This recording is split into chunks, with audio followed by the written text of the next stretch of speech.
오늘 이 본문을 보면은 어찌 이 3절 한 구절만 보면 정말 모든 사람이 기가 죽을 것 같아요. 그렇지 않겠습니까? 왜냐하면 이 사람 모세는 온유함이 지면의 모든 사람보다 더하니라 그랬습니다. 하나님이 세상의 모든 사람 중에 모세가 온유함이 가장 탁월하다, 제일이다 이렇게 얘기하는데 이 얘기를 듣고 송구스럽습니다 하지 않을 사람이 어디 있겠습니까?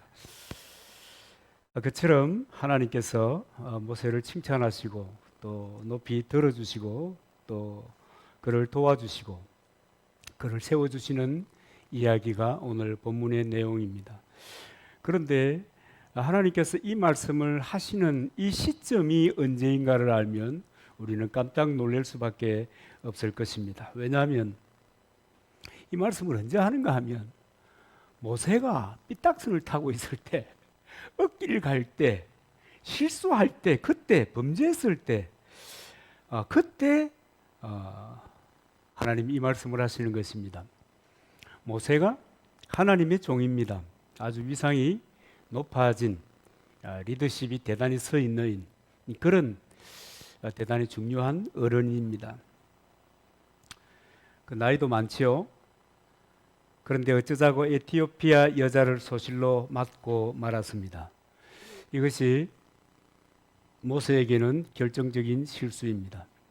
또 실수가 실수인 만큼 다른 사람들이 다 속으로 비난하잖아요.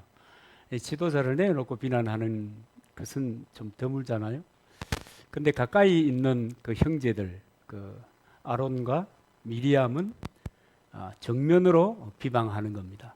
내가 어찌 그럴 수가 있느냐? 네가 하나님의 사람이라면서 너 하나님의 사람이잖아. 그런데 너 어떻게 그럴 수 있어? 그리고 이것을 신학적으로도 풀이하는데 너도 그런 실수하는 것을 보니까 나하고 똑같네. 그런데 왜 너만 지도자냐? 나도 지도자야. 똑같은 것들끼리 뭐 하는 거야 지금? 그러면서 모세를 비난하고 다르게 얘기하면 모세의 영적인 지도자의 권위를 여지없이 파괴해 버리고 맙니다. 그런데 이런 비난을 받게 된 바로 그때 하나님께서 임재하셔서 모세 얘기를 하는 거예요. 아니야. 모세는 모든 사람보다 가장 온유하다. 그리고 저 사람은 내 사람이야. 이렇게 얘기하는 거예요. 그러면서 너희가 어찌 내 종 모세 비방하기를 두려워하지 아니하느냐. 그러면서 어처구니 없게도 모세의 편을 들어주는 겁니다. 참 황당한 일이잖아요. 그런데 여러분 우리가 모세의 생애를 알고 있습니다. 그렇잖아요. 여러분 우리가 뭐 구약 한두 번 읽습니까? 그죠? 알고 있어요. 모세가 온유한 사람입니까? 그렇게 보기 어렵잖아요. 이분은 애굽 사람이 자기 백성을 괴롭힌다고 해가지고 그냥 현장에서 그냥 애굽 사람을 보내버리는, 쳐 죽여버리는 이런 엄청난 다혈질의 사나이 모세입니다. 그뿐 아니죠. 하나님께서 친히 새겨주신 십계명이잖아요. 그 돌판을 가지고 시내산에서 내려오는데 산 밑에 보니까 사람들이 희한한 짓을 하고 있단 말이에요. 송아지 우상을 만들어 가지고 그게 하나님이라고 뭐 숭배를 하고 잔치를 하고 뭐 그러니까 이 사람이 모세가 말이에요. 두 돌판을 그냥 하나님이 친히 새겨주신 두 돌판을 그냥 깨워버립니다. 온유한 구석이 어디에 있는지 모르겠어요. 그런가 하면 하나님 앞에서도 역시 실수가 많아요. 이 뭐 전부 다 하나님 앞에서 실수지만 하나님께서 이스라엘 사람들이 야 목말라 죽겠다. 물도 없네. 너 가나안 간다고? 야 돌아가자 그냥. 너 그냥 우리 말 안 들으면 너 죽여버린다. 그럴 때 기도하니까 하나님께서 얘야 반석에 그 반석 그 돌을 내가 한 번만 톡 치면 물 나오도록 해줄게. 너무 그렇게 화내지 마. 그랬는데 이 사람들의 원성을 그 비난을 불만을 참지 못하고 그러니까 이 뒤끝이 있는 남자입니다. 알고 보면 그 반석을 한 번 톡 치면 되는데 딱딱 치잖아요. 그냥 두 번이나 치는 거예요. 이런 사람이 그런 죄를 범하는 사람이 이런 혈기를 주체하지 못하는 이런 사람이 모세입니다. 참 이런 사람인데 오늘 하나님이 말씀하시기를 이 모든 허물을 다 덮어주시고 말씀하시는데 저는 저의 온유함은 지면의 모든 사람보다 더하다 이렇게 얘기하는 거예요. 야, 이게 뭐예요? 그죠? 이게 뭡니까? 모세는 이 땅을 사는 사람 중에 가장 온유한 사람이다. 이렇게 말씀하시는 거예요. 그러면 이 온유라고 하는 말은 우리가 일상적으로 쓰는 그 온유라는 말하고는 조금 차이가 있는 것 같다. 그죠? 차이가 있는 것 같습니다. 온유가 뭐냐 하면 히브리 말로는 아나바라고 하는 말인데 그 말 뜻은 굽힌다, 굴복한다, 절하다, 낮아진다 이런 얘기입니다. 그런데 여기에서 단서가 하나 붙는 것은 타이에 의해서 힘에 굴복해서 그러는 것이 아니라 스스로 굽히는 것을 이야기하는 겁니다. 그 히브리 말의 그 뜻입니다. 뭔가 목적이 있어서 굽히는 것도 아니에요. 내가 이렇게 굽혀가지고 제가 옛날에 그 세일즈를 해봤기 때문에 조금 알거든요. 나는 다른 사람 보기 편안한 옷을 입고 다른 사람에게 편안하지만 속에는 목적이 있습니다. 야, 오늘 이 사람 만나가지고 얼마나 이익을 남길 수 있을까? 그죠? 그래서 굽히는 것이 아니라는 거예요. 그런가 하면 윽박 지르는 것 때문에 굽히는 것도 아니라는 거예요. 스스로 낮추는 거예요.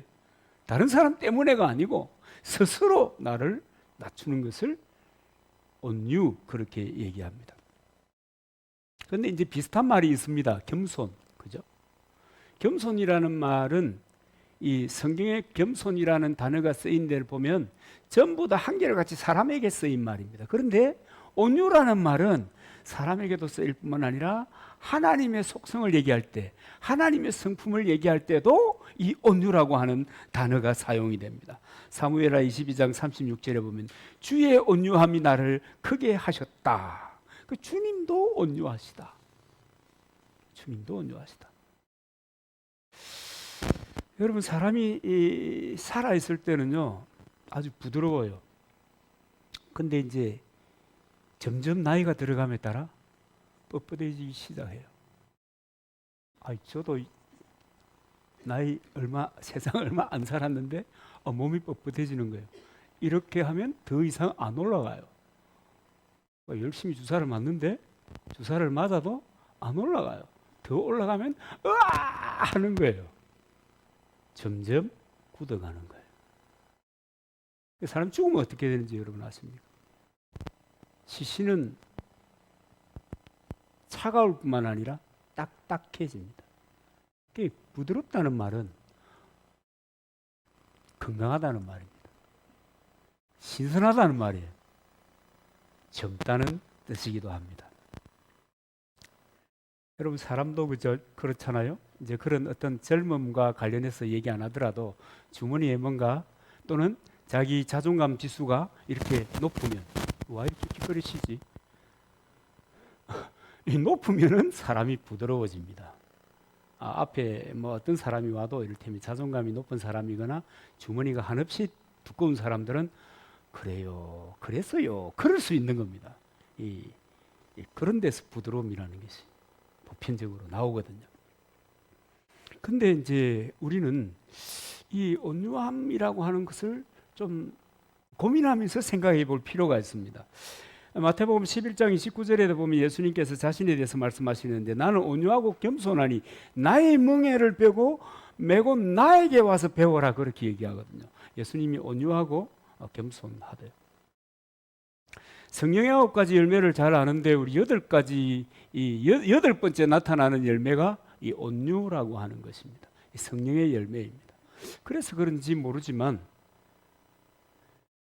사도들이 또 그리스도인들이 오순절날 성령이 그들에게 팍 쏟아지기 전에는 뻣뻣하고 잔머리 잘 굴리고 어떨 때는 교만하고 어떨 때는 자리 다툼도 하고 뭐 그랬는데 성령을 받고 난 그 다음부터 이 사람들이 싹 변하는데 여러분 자세히 한번 살펴보세요. 온유하게 변합니다. 이런 말씀을 보면은 어떨 때는 나는 아직 멀었구나 그런 생각이 들 때가 있죠. 그런가 하면 말이죠. 이 온유한 사람에게 하나님께서 기가 막힌 축복을 하는데 우리 모두가 꿈꾸는 거예요. 시편 37편 11절입니다. 그러나 온유한 자들은 땅을 차지하며 풍성한 화평으로 즐거워하리라. 온유한 자는 땅을 차지하며. 마태복음 5장 5절에도 보면 온유한 자는 복이 있나니 그들이 땅을 기업으로 받을 것이며, 신구약에서 똑같이 얘기하는 거예요. 온유한 사람이 땅을 차지하게 될 것이다. 여러분 부럽지 않아요? 저는 심각하게 부러워요. 심각하게. 여러분은 심각하게 안 부럽죠?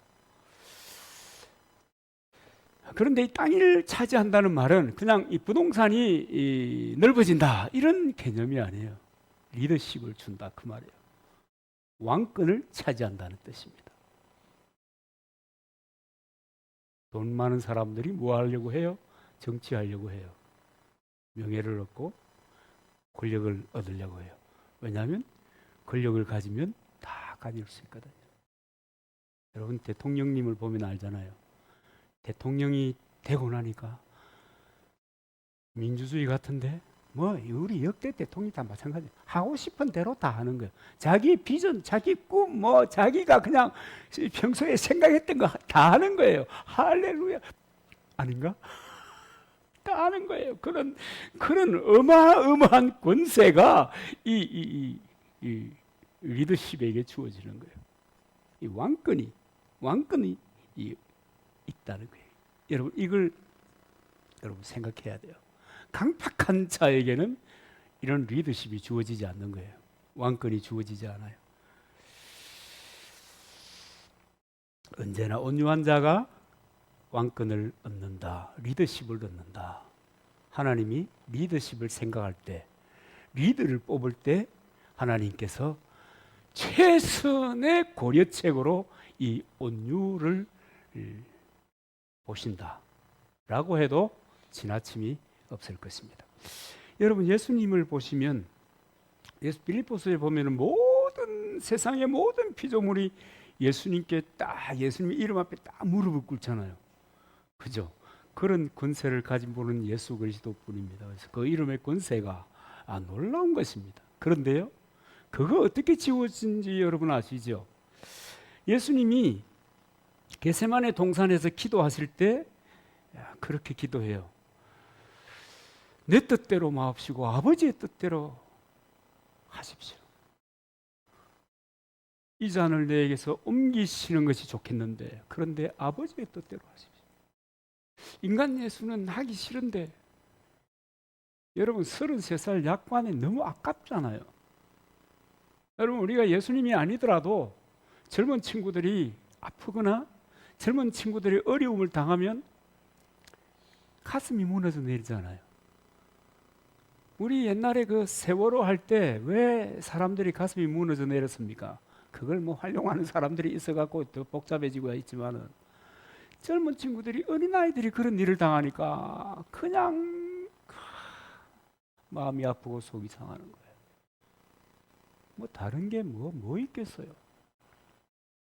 근데 예수님께서도 역시 33살 33살 언제 지났는지 몰라. 예수님 미안하지만 어린 친구가 십자가를 앞두고 기도하는데 하기 싫은데 하나님 그럼에도 불구하고 아버지의 뜻대로 하여 주시옵소서. 이 온유함이 극치입니다 이게. 그러면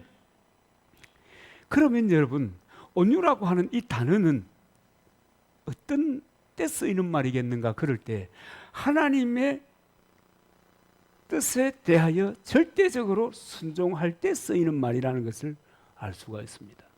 내 생각도 있어요. 내 계획도 있어요. 나도 어느 정도의 수준이 있다고 이렇게 말할 수 있어요. 나도 안 할 수 있는 권리가 있지 않습니까? 말할 수 있어요. 내 하기 싫은데 뭐 정성도 제하기 싫으면 안 한다는 내가 이렇게 말할 수 있어요.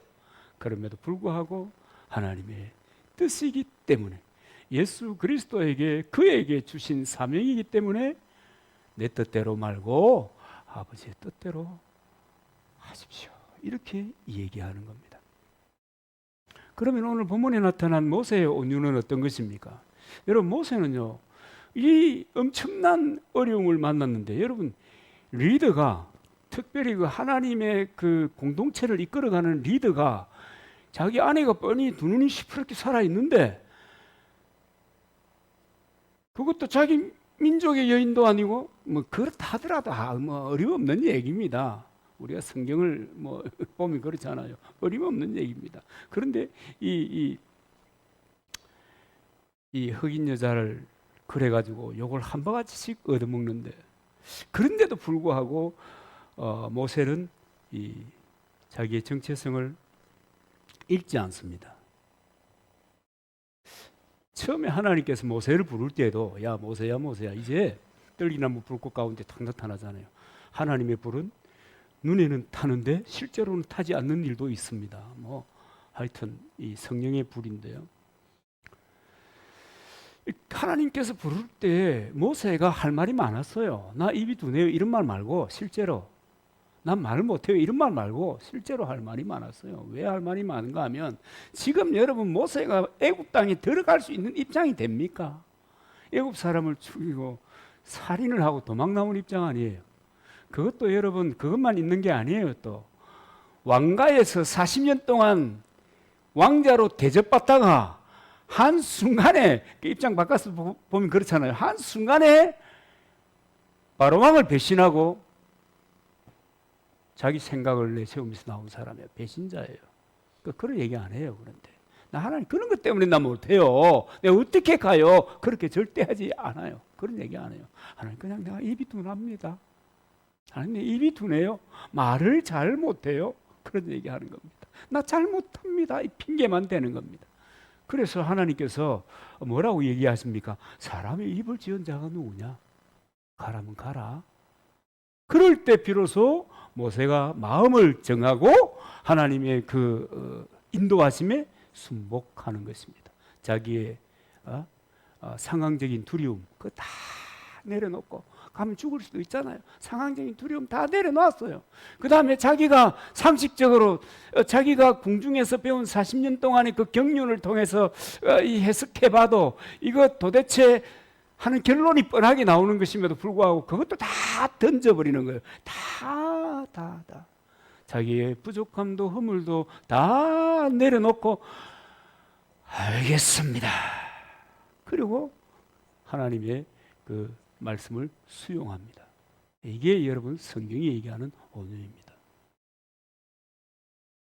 그 온유라고 하는 것을 이 모세를 통해서 보면 어떨 때는 이야 이 참 뻔뻔스럽다 이렇게 생각되지만 어떨 때는 목숨을 건 순종입니다. 진짜 엄청난 결단이 동반되는 것입니다.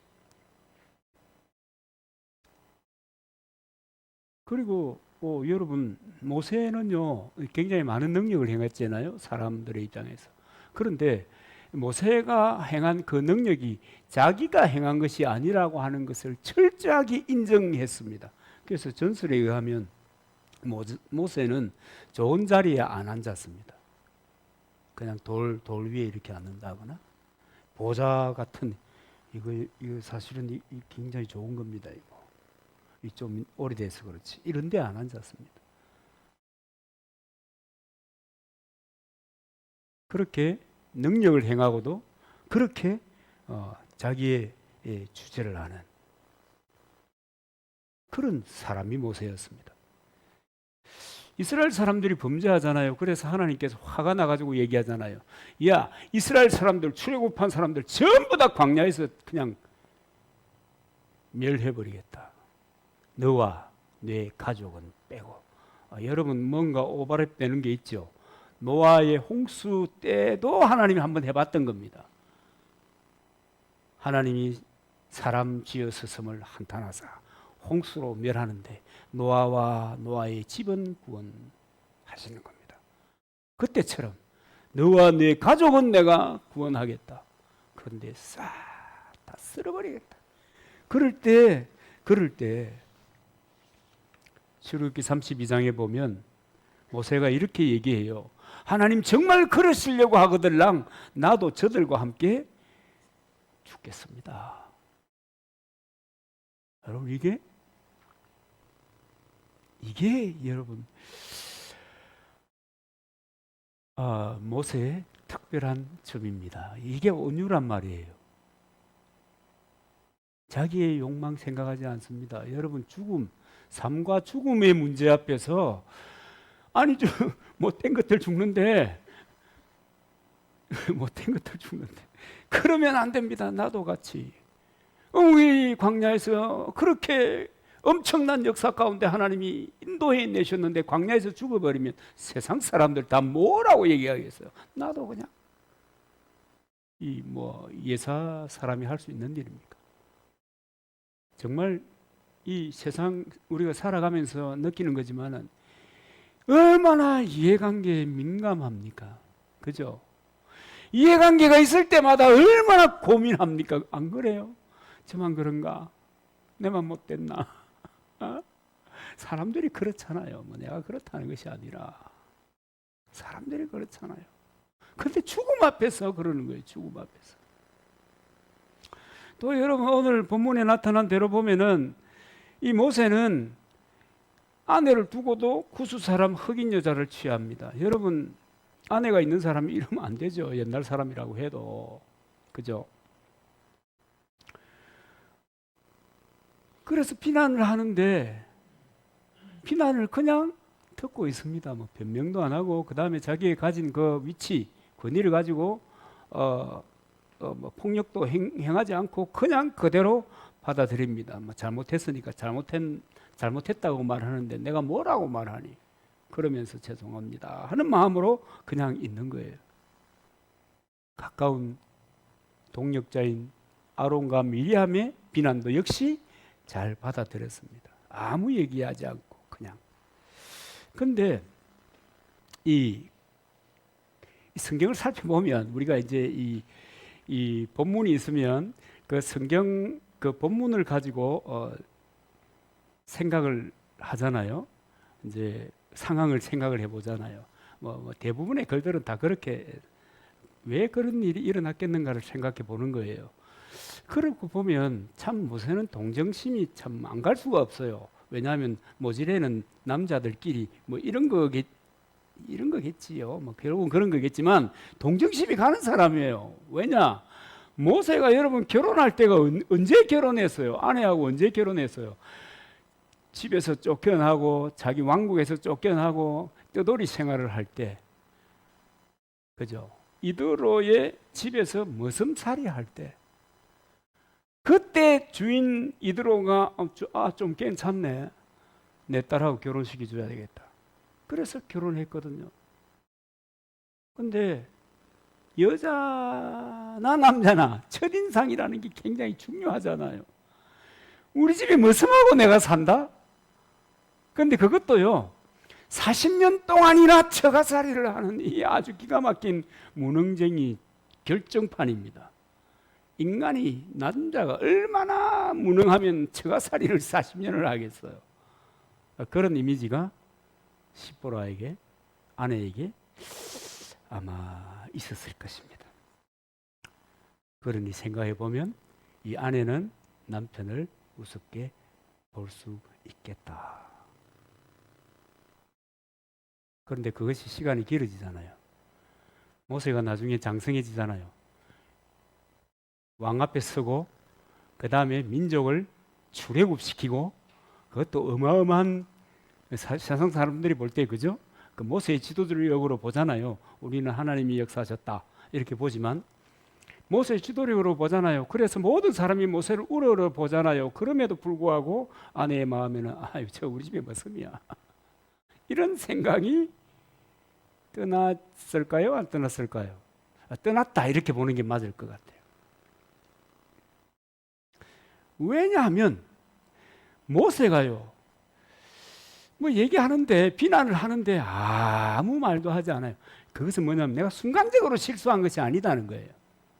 내가 순간적으로 구스의 에티오피아 여자 흑인 미녀를 보고 가슴이 벌렁거려 가지고 그렇게 사랑에 빠졌던 이런 얘기가 아니라는 말이거든요. 그게. 오래 전부터 야 사는 게 뭐 이러냐, 결혼이 뭐 이러냐, 도대체 마누라는 뭐냐, 뭐 이런 고민을 하면서 산 거예요. 제가 볼 때는 이 앞뒤를 살펴보면. 그러니까 원망도 하지 않고 업적도 내세우지 않고 미워하지도 않고 모든 비판을 다 받아들이는 겁니다. 나쁜 놈인데 나쁜 놈이라고 말하는데 그걸 뭐 어땠단 말이냐, 그래 난 나쁜 놈 맞아 이럴 수 있는, 그죠? 나는 욕을 먹어도 싸다. 여러분, 모세가 하나님 앞에 부름받을 때도 죄인이었습니다. 그리고 오늘까지 하나님의 일을 할 수 있는 동안에도 여전히 죄인이었습니다. 지금 내가 실수했다고 욕을 먹고 있지만 그것도 별게 아닌 것은 내가 원래 죄인이기 때문에 죄를 지은 것이고, 그러니까 욕하는 거 괜찮다 뭐 어떡하겠나 그러는 거예요. 여러분 인생에 있어서 가장 벗어나기 어려운 비난이 이런 문제잖아요. 어지간하면 이혼하잖아요. 요새 같으면. 그죠? 그럼에도 불구하고 이런 비난을, 어려운 비난을 받으면서 자기에게 맡겨진 그 거룩한 일을 계속 지켜가려고 합니다. 쉬운 일이 아니거든요. 사람이요, 한번 경력에 흠이 생기고 나면 그 꼬리표가 늘 따라다닙니다. 어디에 따라 붙어 있는 줄 아세요? 자기 양심.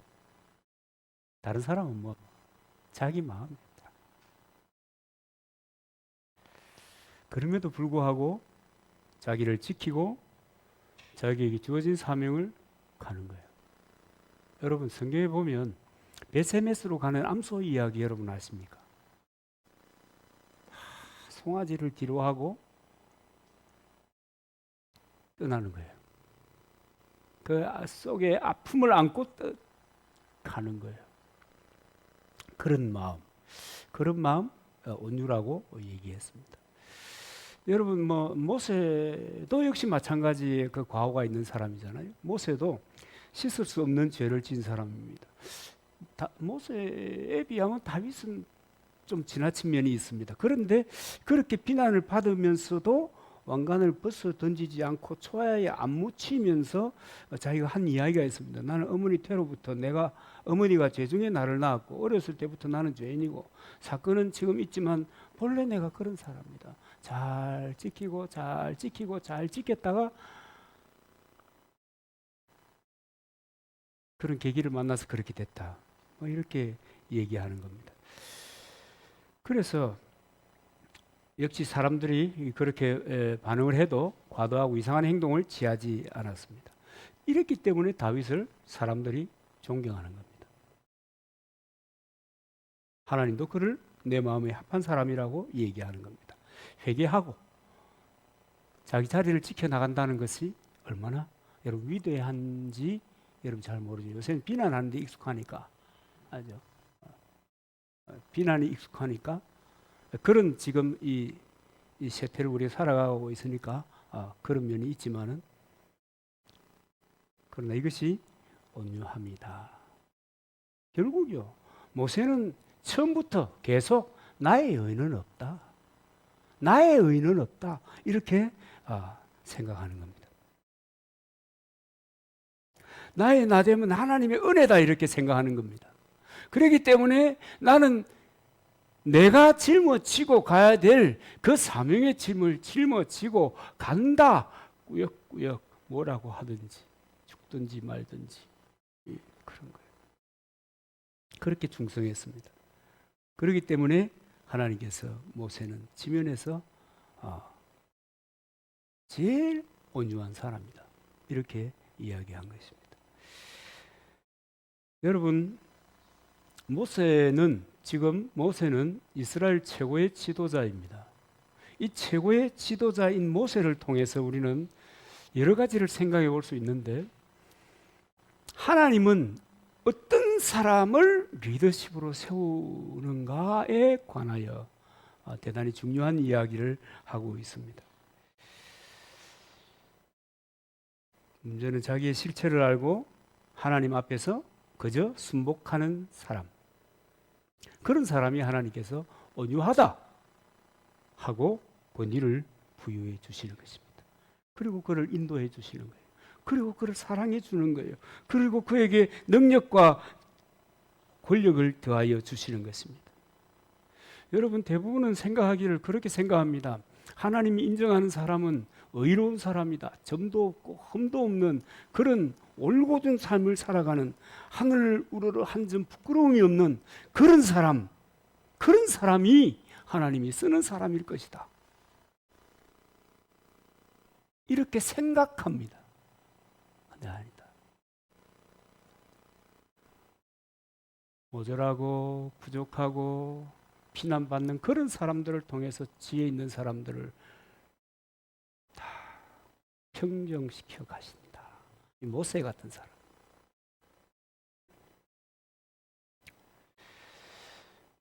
여러 가지 얘기가 있긴 하지만 그럼에도 불구하고 오늘 이 스토리는 대단히 받아들이기가 불편한 이야기입니다.